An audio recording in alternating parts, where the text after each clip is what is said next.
Hello and welcome back to this series of lecture chunks looking at cooperative strategy.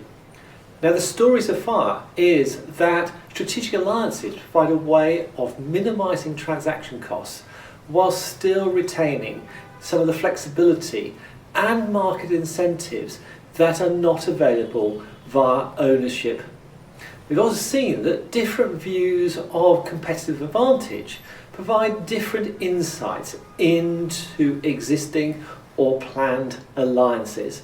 And within that, the dynamic capabilities view suggests that proactively putting in place specific mechanisms and processes to create and manage alliances is key to their success. Formal routines are needed both in managing single alliances and in creating a multi-partner alliance capability. And a crucial part of that alliance capability is the creation and management of knowledge, both in how the organisation gains knowledge from those alliances and also knowledge about how to be successful in operating in alliances. At the end of the last video, we also raised a fundamental question that underpins organisations' approach to alliances and whether the dominant paradigm was one of competition or one of collaboration. And what I mean by that is the approach to alliances can be driven by two perspectives. Either the firm sees itself or others see the firm as a discrete organisation pursuing its aims in competition from others. So from that perspective, the emphasis is on what benefits the firm is getting from the alliance. Alternatively, the firm may see itself and be seen as an organisation embedded in a socially complex ecosystem. And within that ecosystem, it can only succeed into the longer term by collaboration. It has to collaborate to succeed. Now, like many other things in strategy, those two perspectives are either end of a spectrum in which collaboration is seen in different ways. For some authors and firms, it's very much a case of we're cooperating to start with until we gain what we need, and then later we're reverting to competition. If you look at the approaches to some of the Japanese and US car manufacturers, in alliances they set up, they were about learning specific things. Japanese car manufacturers wanted to understand about the US market, and car manufacturers like GM and Ford wanted to learn about lean production and other Japanese manufacturing techniques. There was a recognition in both that ultimately the firms would be in competition. So quite a short-term view of collaboration. There's other views out there around what we could call co-opetition. So at the same time, firms are both collaborating and competing. For example, Toyota's alliance with PSA, the French owner of Peugeot and Citroën. They collaborate in certain areas around city cars, but recognise that in other areas they are in competition. So they hold that juxtaposition firmly in their minds. Similarly with Danone and the Japanese firm Yakult, they compete heavily in some markets, whilst in other geographic markets they will collaborate. However, there are other views that take a more extreme collaborative perspective, such that firms are embedded into an ecosystem and are co-evolving and cannot succeed unless the others in their network are prospering as well. Think of Apple's App Store and all the providers of apps that participate. The offering wouldn't be successful without Apple, but equally it wouldn't be successful with that range of app manufacturers.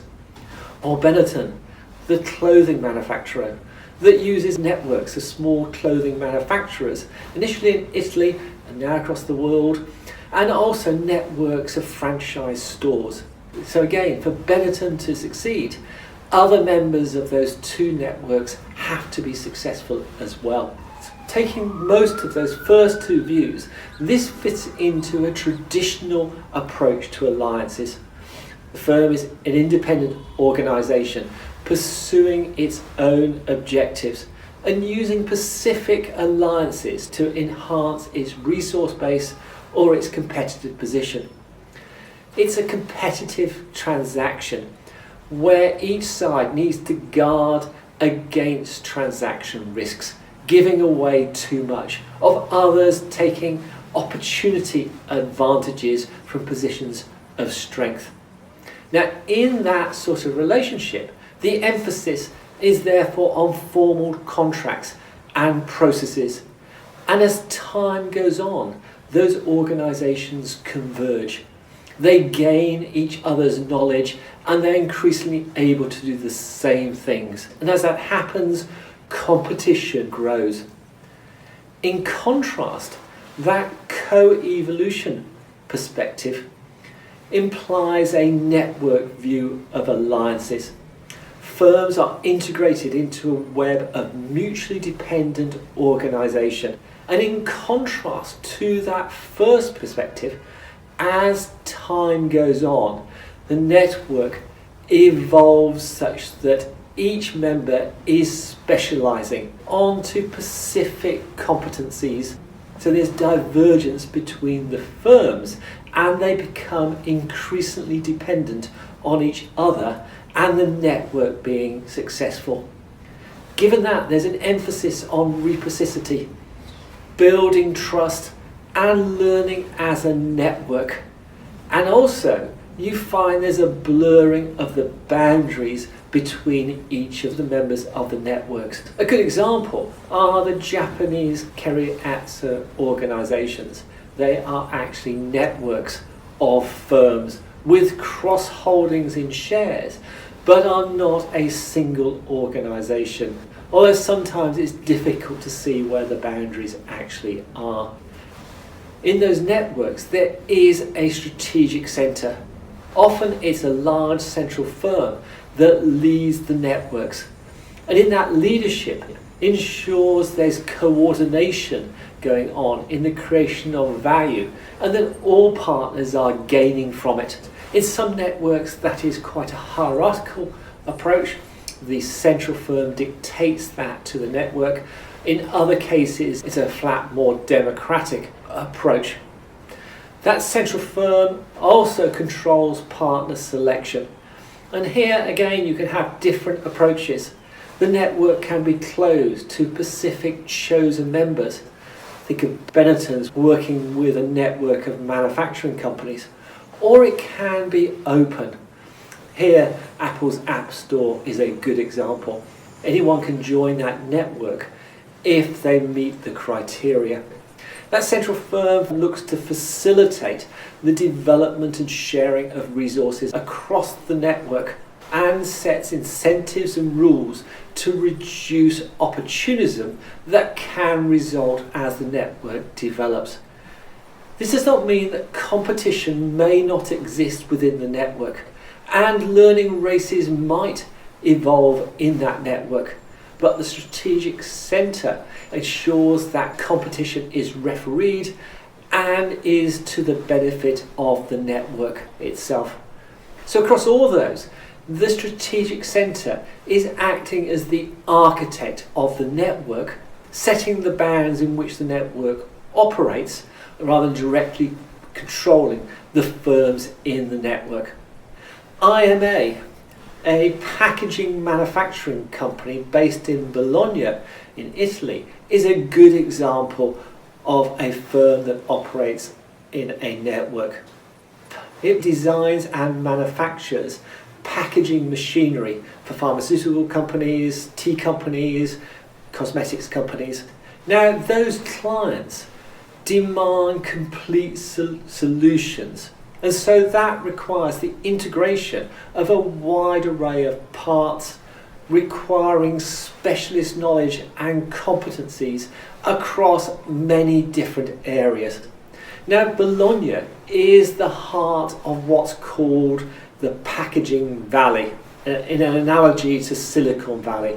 It's a cluster of packaging firms of all types and sizes with that broad array of capabilities. And IMA works intimately with a network of over 50 of those firms.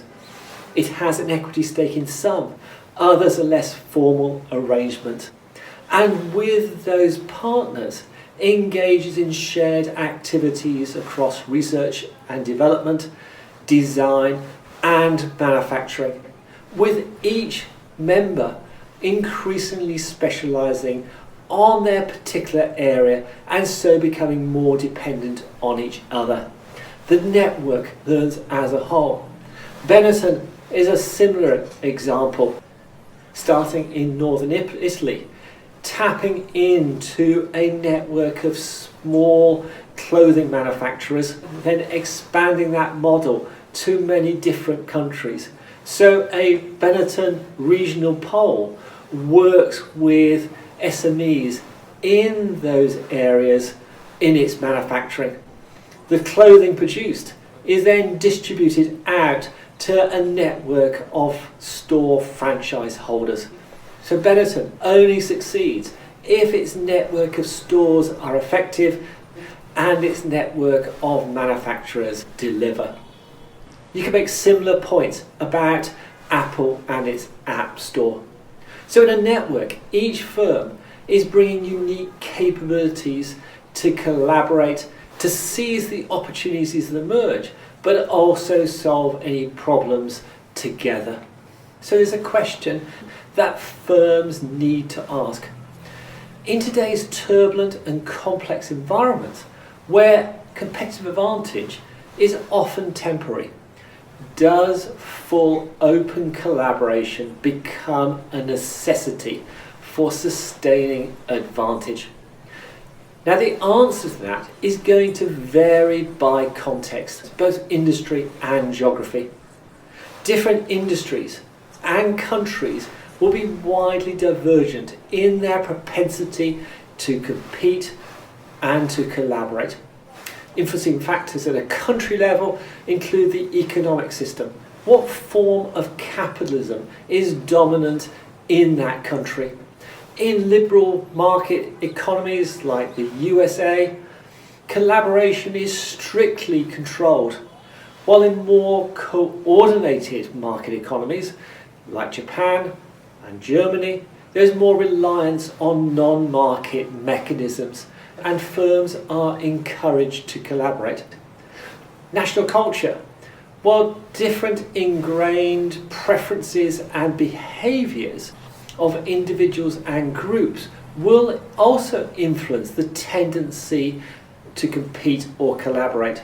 In Anglo-Saxon cultures, high individualism promotes a more competitive approach, while in Japan, a collectivist culture promotes greater collaboration. The nature of an industry also will make competition or collaboration more likely. Where opportunities are few and the industry is mature, competition is likely to be more dominant, whilst in technology and knowledge-based industries, collaboration is more commonplace. So one approach to thinking about competition and collaboration is not going to fit all circumstances. Let's hear from David Angula again on his experience of running Aviva's alliances with banks and how approaches had to be varied between countries. Big cultures differences between, as I was telling you, Southern Mediterranean European countries and Northern European countries. Okay, and then in Asia it was a different world.